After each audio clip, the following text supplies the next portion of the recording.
Hey guys, Delta here and welcome to another Star Wars Battlefront video. Today I want to talk about power-ups in the upcoming Battlefront reboot.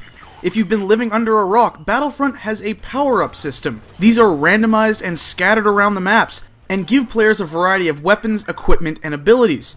There are three kinds of power-ups that we know of so far: your standard infantry power-ups, vehicle power-ups, and hero power-ups. Let's start with those infantry power-ups, specifically the ones that we've seen in released footage or were available in the closed alpha. Those four power-ups are the Smart Rocket, your standard rocket launcher that comes in handy in a variety of situations; the Thermal Imploder, a supercharged grenade with an incredible sound effect and increased damage. Seriously, just listen to that thing explode. The Squad Shield, a medium-sized bubble shield that will protect you and anyone inside it from incoming fire. And finally, the Orbital Strike, which is your standard airstrike useful for clearing out objectives. Now, in addition to those four power-ups that we know of, thanks to files pulled out of the alpha by Jake Green 163 on Reddit, we know of a bunch of star cards and power-ups that appear to be in the game.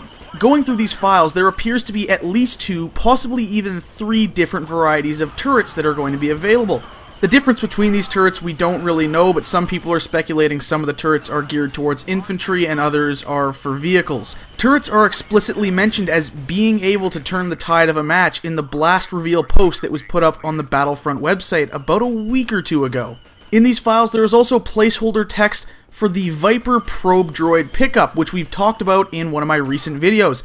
Once again, the post on the Battlefront website about the blast game type says that players will be able to find AI droids that will scan for and attack enemies, and the Viper probe droid fits this description perfectly. There's a variety of pilotable vehicles as well, the majority of which appear as power-ups.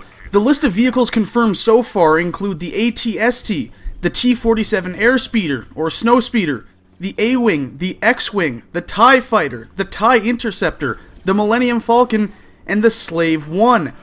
AT-ATs are in the Walker Assault game type, but the weapon systems can only be controlled by players. The entire Walker itself is not pilotable. Speeder bikes also appear in the game, but they are vehicles that can be found scattered around the map instead of being power-ups like everything else. Instead of having vehicles spawning in each team's base and players being able to hop in and out and take off, basically what's going to happen is you're going to find these power-ups scattered around the map, run into them, and then activate them, and you'll spawn in a ship up in the air already. Finally, we have the hero power-ups. So, heroes are back just like they were in Star Wars Battlefront 2, but instead of being gifted to the player who is doing the best, who's the highest ranking on the team, they are power-ups that are scattered around the map. I don't know if it's randomized or if there's a fixed position. I really do hope it's randomized, because otherwise you're just going to have people camping that specific spot. So far, we know that Luke Skywalker, Darth Vader, and Boba Fett are going to be playable. In the Fighter Squadron game type, the Millennium Falcon and Slave 1 are hero starships that are confirmed to be appearing. We do know that in addition to these, more heroes are coming, but nothing's been confirmed so far. Since the Millennium Falcon is in the game, I think most people are assuming that Han Solo himself will appear as well. But when you go back to the files pulled out of the alpha by Jake Green 163, there are references to abilities called Chain Lightning, Chewie Scan, as well as an image of what appears to be a Wookiee bowcaster. Based on just these quick little bits of information, it seems like it's a safe bet to assume that Emperor Palpatine and Chewbacca will make appearances in the game as well. So that's a quick rundown of what we know about the power-ups so far, what's going to be available, a brief overview of the system itself. What do you guys think about the power-up system? It's a big change from the previous Battlefront games.